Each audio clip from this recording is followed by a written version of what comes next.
Movie के start में हम एक रोड पर एक गाड़ी को जाता हुआ देखते हैं। उस गाड़ी में एक लड़की बैठी होती है जिसका नाम होता है एशली। एशली असल में अपने हस्बैंड के पास जा रही होती है क्योंकि 1 साल से उसका हस्बैंड जेल में था, लेकिन आज उसका हस्बैंड जेल से आजाद होने वाला था, इसीलिए एशली उसे पिक करने जा रही थी। फिर एशली का हस्बैंड जेल से बाहर आ जाता है और उसका नाम होता है मैक्स। फिर वो दोनों अपनी गाड़ी में बैठकर अपने घर की तरफ जाने लगते हैं। मैक्स एशली से अपने बेटे के बारे में पूछता है कि वो कैसा है, जिस पर एशली कहती है कि वो तो बिल्कुल ठीक है और अब वो स्कूल भी जाने लग गया है। फिर वो लोग एक गैस स्टेशन पर रुकते हैं। वहाँ जाकर एशली गाड़ी में फ्यूल भरती है, जबकि मैक्स करीब के ही एक जनरल स्टोर में चला जाता है, जहाँ पर उस टाउन का पुलिस ऑफिसर शॉपकीपर से किसी के मिसिंग होने के बारे में पूछता है। जहाँ पर शॉपकीपर पुलिस ऑफिसर को कहता है कि मुझे तो लगता है कि उसे बिग फुट ले गया। दरअसल उस सिटी में एक कहानी काफी फेमस थी कि काफी साल पहले हमारे सिटी के जंगलों में डीमन जैसे क्रिएचर रहते थे और उन डीमन क्रिएचर्स को बिग फुट कहा जाता था। सिटी के अक्सर लोग इस बात पर बिलीव करते थे कि वो क्रिएचर आज भी एग्जिस्ट करते हैं, और जो लोग बिलीव करते थे उसमें शॉपकीपर भी शामिल था। इसीलिए वो पुलिस ऑफिसर को कहता है कि मुझे तो कंफर्म है कि इसे बिग फुट ही लेकर गया है। लेकिन जो पुलिस ऑफिसर था वो इन बातों पर बिलीव नहीं करता था, इसीलिए वो शॉपकीपर को कहता है कि इन बातों को छोड़ो, अगर तुम्हें ये मिसिंग आदमी मिल जाए तो तुम मुझे इन्फॉर्म कर देना। फिर वो पुलिस ऑफिसर मिसिंग आदमी की पिक्चर वहाँ पर लगे एक नोटिस बोर्ड पर लगा देता है, जिस पर ऑलरेडी मिसिंग लोगों की काफी पिक्चर्स लगी हुई थी। फिर मैक्स उस जनरल स्टोर से बाहर आ जाता है और एशली के पास जाने लगता है। मैक्स देखता है कि उस एरिया के कुछ लोग शिकार पर जा रहे हैं और वो एशली को बुरी नजरों से देख रहे थे। उन लोगों का पूरा एक ग्रुप था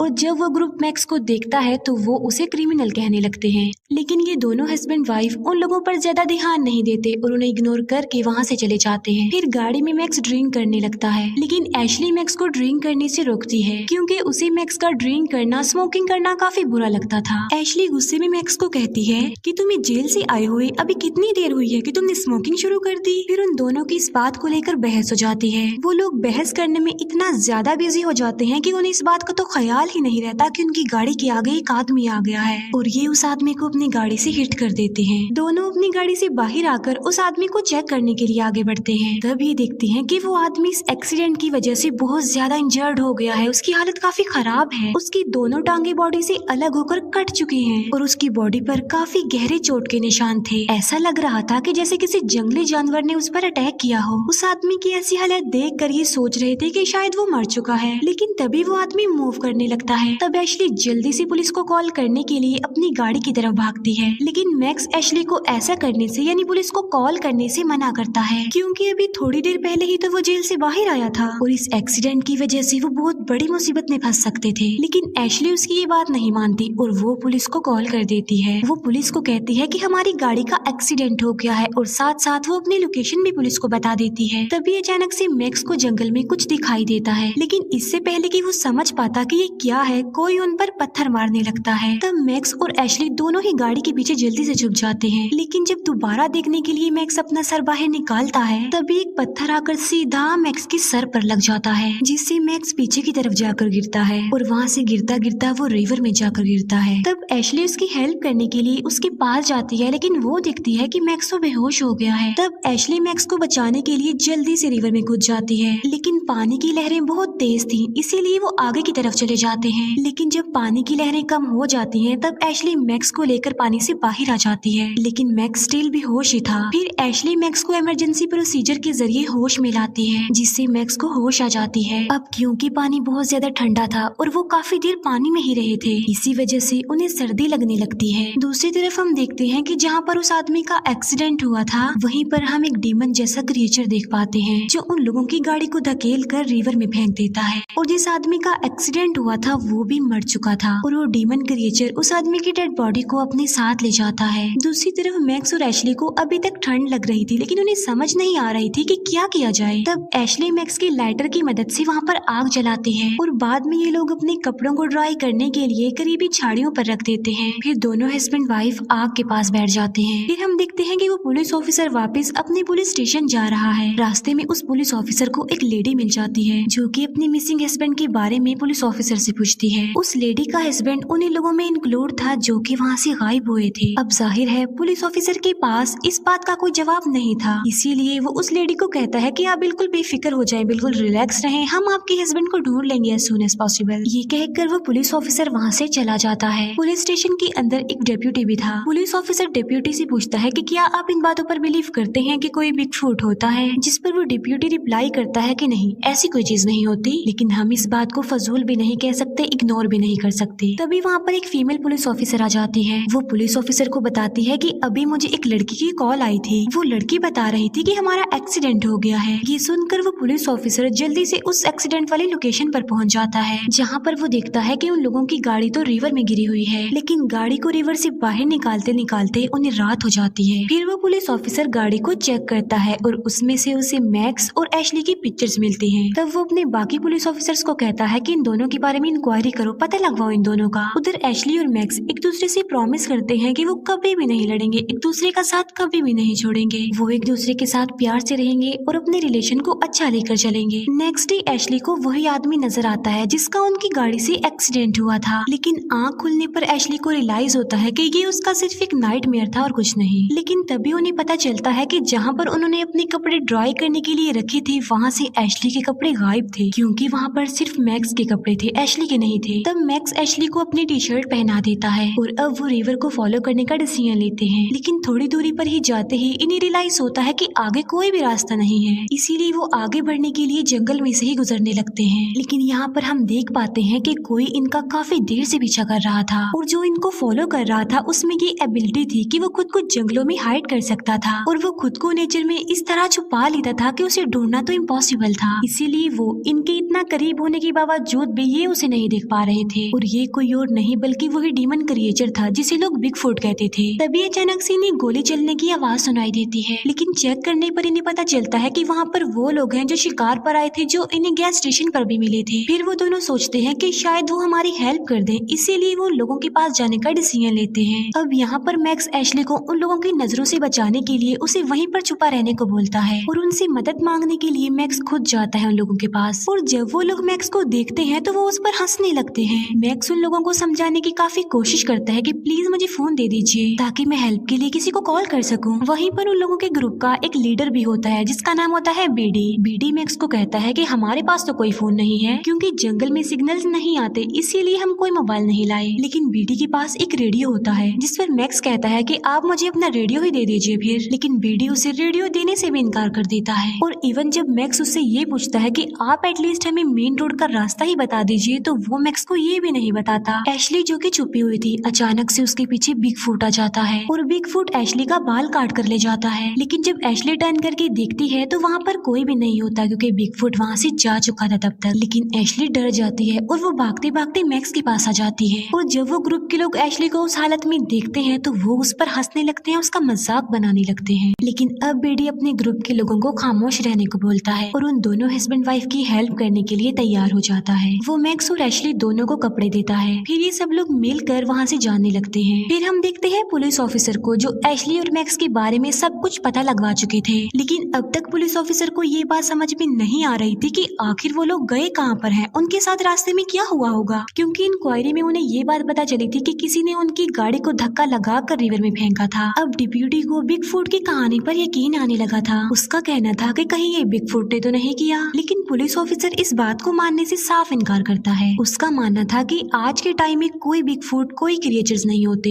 एशली और मैक्स उन लोगों के साथ जा रहे थे, लेकिन रास्ते में ही बीडी फिर से उन लोगों का मजाक बनाने लगता है और बीडी एशली के बारे में गलत वर्ड्स बोलने लगता है। अपनी बीवी के बारे में ऐसी बातें सुनकर मैक्स को बहुत ज्यादा गुस्सा आ जाता है बीडी पर। लेकिन अब क्योंकि ग्रुप के लोग तादाद में काफी ज्यादा थे, इसीलिए मैक्स उन्हें कुछ भी नहीं कहता। तभी ग्रुप के दो लोग उनसे अलग हो जाते हैं। उनमें से एक को ट्री के पास कुछ अजीब सा नजर आता है और वो था बिगफुट। अब क्योंकि बिगफुट ने खुद को जंगल में छुपाया हुआ था, इसीलिए वो उस आदमी को नजर नहीं आ रहा था। तभी एक तीर आकर सीधा उस आदमी के गले के आर पार हो जाता है और वो आदमी वहीं पर ही दम तोड़ देता है। उस आदमी का साथी जब वापस आता है तो वो देखता है कि उसका साथी तो मर चुका है। तभी सडन एक तीर आकर उसके गले में भी लग जाता है। अब ना तो वो बोल सकता था और ना ही हेल्प के लिए चिल्ला सकता था। और तभी बिगफुट उसके सामने आ जाता है। बिगफुट अपने हाथों से उस आदमी की दोनों आंखें ही फोड़ डालता है और बाद में बहुत बुरे तरीके से उसके सर को क्रश कर देता है। तभी उन लोगों का तीसरा साथी उन्हें बुलाने के लिए वहाँ पर आ जाता है, लेकिन उस आदमी को वो दोनों कहीं पर भी नहीं मिलते क्योंकि बिगफुट उनकी डेड बॉडीज को अपने साथ ही ले गया था। और तभी वो भी बिगफुट की आवाज को सुन लेता है, लेकिन जब वो अपने इर्द गिर्द देखता है तो उसे वहाँ पर कोई भी नजर नहीं आता, जिसकी वजह से वो डर जाता है और तेजी से वहाँ से भागने लगता है।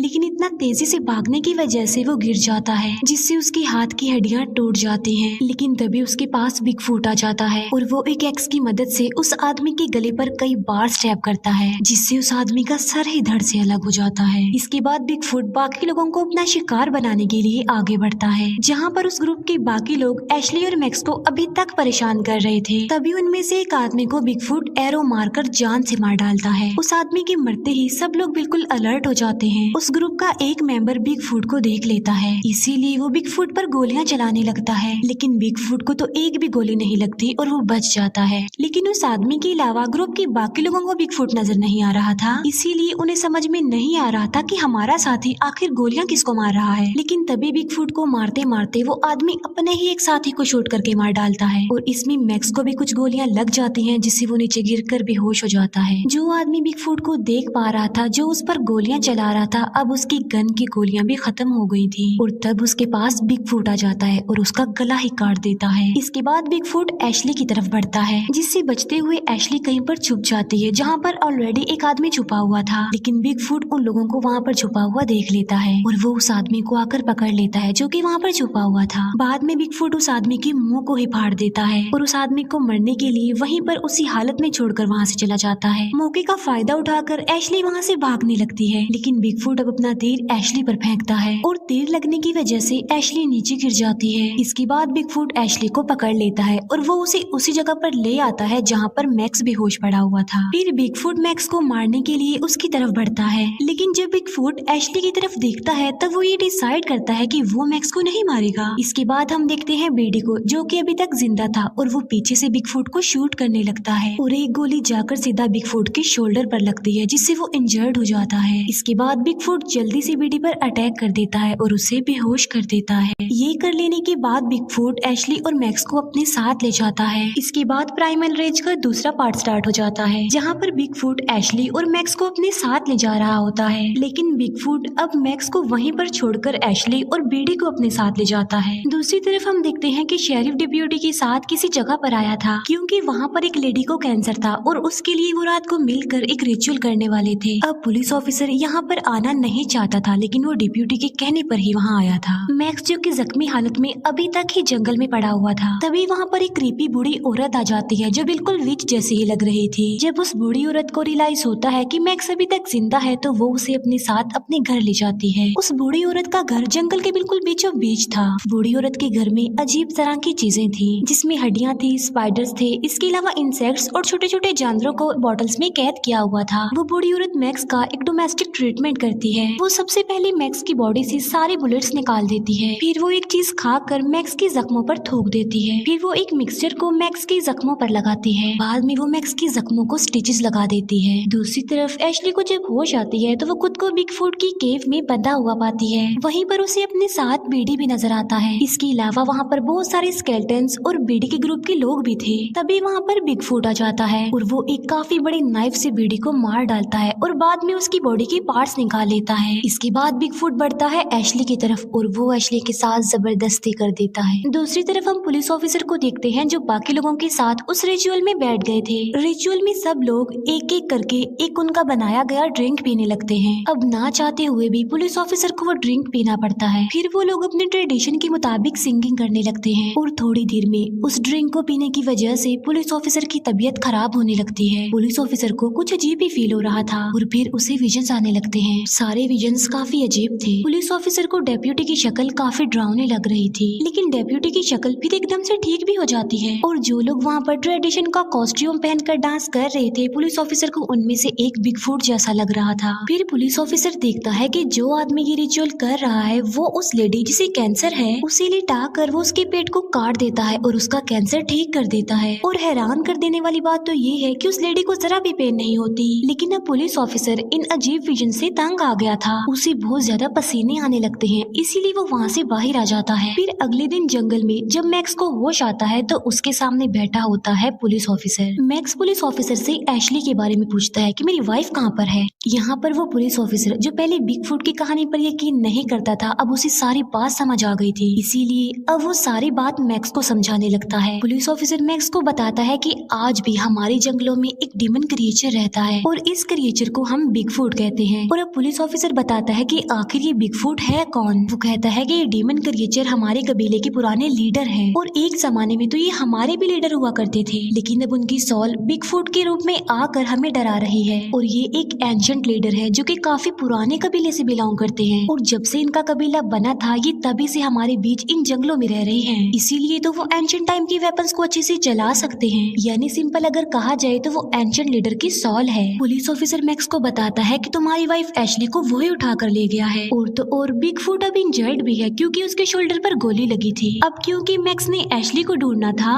और पुलिस ऑफिसर ने बिगफुट को मारना था, इसीलिए वो जंगल में जाने का डिसाइड करते हैं। क्योंकि बिगफुट इंजर्ड था और कमजोर था, इसीलिए उसे मारने का मौका इससे अच्छा उन्हें नहीं मिल सकता था। लेकिन वो लोग ये बात जानते थे कि बिगफुट इंसानों की बॉडी और बुलेट्स को स्मेल कर सकता है, जिससे बिगफुट को ये बात पता चल जाएगी कि ये लोग वहाँ पर आए हैं। फिर वो लोग अपने साथ कुछ पुराने वेपन्स लेकर जाते हैं, साथ साथ वो एक लिक्विड को भी अपनी पूरी बॉडी पर लगा लेते हैं ताकि बिगफुट उनको स्मेल ना कर सके। पुलिस ऑफिसर जाते जाते अपने साथ एक गन भी ले लेता है।